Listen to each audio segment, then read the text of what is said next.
যে ঘটনার পরিপ্রেক্ষিতে তত্ত্বাবধায়ক সরকার ব্যবস্থার প্রয়োজন হয় সেই পরিস্থিতি বিদ্যমান নেই মন্তব্য করে বিশেষজ্ঞরা বলছেন ত্রয়োদশ জাতীয় নির্বাচন অন্তর্বর্তীকালীন সরকারের অধীনেই হবে। আদালতের রায় অনুযায়ী চতুর্দশ জাতীয় সংসদ নির্বাচন অনুষ্ঠিত হবে তত্ত্বাবধায়ক সরকারের অধীনে। তত্ত্বাবধায়ক সরকারের সফলতা তিনটি সুষ্ঠু নির্বাচনের মাধ্যমে প্রমাণিত বলে জানান বিএনপির স্থায়ী কমিটির জ্যেষ্ঠ সদস্য ডক্টর খন্দকার মোশাররফ হোসেন। আরও জানাচ্ছেন শাকিলা করিম। তত্ত্বাবধায়ক সরকার এক ধরনের শাসন ব্যবস্থা যার অধীনে দুটি নির্বাচিত সরকারের মধ্যবর্তী সময়কালে সাময়িকভাবে অনির্বাচিত ও অরাজনৈতিক ব্যক্তিবর্গ শাসনভার গ্রহণ করেন। সাধারণত সংসদ নির্বাচন পরিচালনায় নির্বাচন কমিশনকে সহযোগিতা করাই এই সরকারের প্রধান কাজ।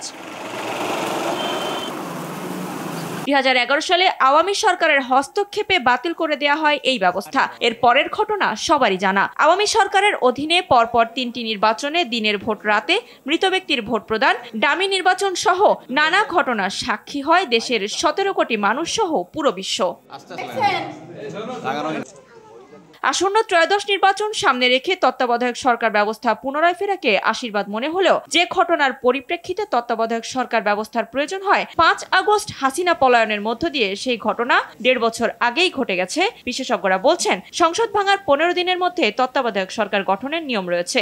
নির্বাচন তারপরও এই বর্তমান অন্তর্বর্তীকালীন সরকারই করবে, কারণ ত্রয়োদশ সংশোধনীর যে তত্ত্বাবধায়ক সরকার আছে সেটা গঠন করার জন্য সংবিধানে সুনির্দিষ্ট অনুচ্ছেদে খুবই সুনির্দিষ্টভাবে বলা আছে যে সংসদ ভেঙে দেওয়ার 15 দিনের মধ্যে গঠিত হতে হবে, এবং আমাদের সংসদ কিন্তু 1 বছরেরও বেশি সময় আগে ভেঙে দেওয়া হয়েছে। কাজেই যেই ঘটনার পরিপ্রেক্ষিতে তত্ত্বাবধায়ক সরকার গঠন করা হয় সেই ঘটনা এখন আর ঘটার কোনো সম্ভাবনা নেই। চতুর্দশ সংসদ নির্বাচন করার ক্ষেত্রে তত্ত্বাবধায়ক সরকার গঠন করার প্রশ্নটা আসবে।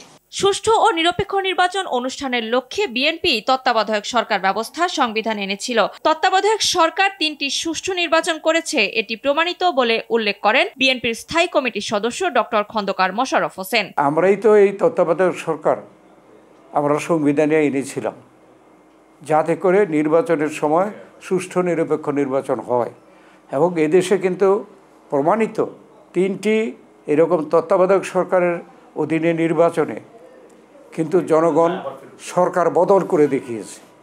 অতএব যদি তত্ত্বাবধায়ক সরকার এবং সরকার গঠনের যে প্রক্রিয়া ছিল এটা সহকারে যদি সঠিকভাবে আনে তাহলে আমরা ওয়েলকাম করব। শাকিলা করিম, RTV, ঢাকা।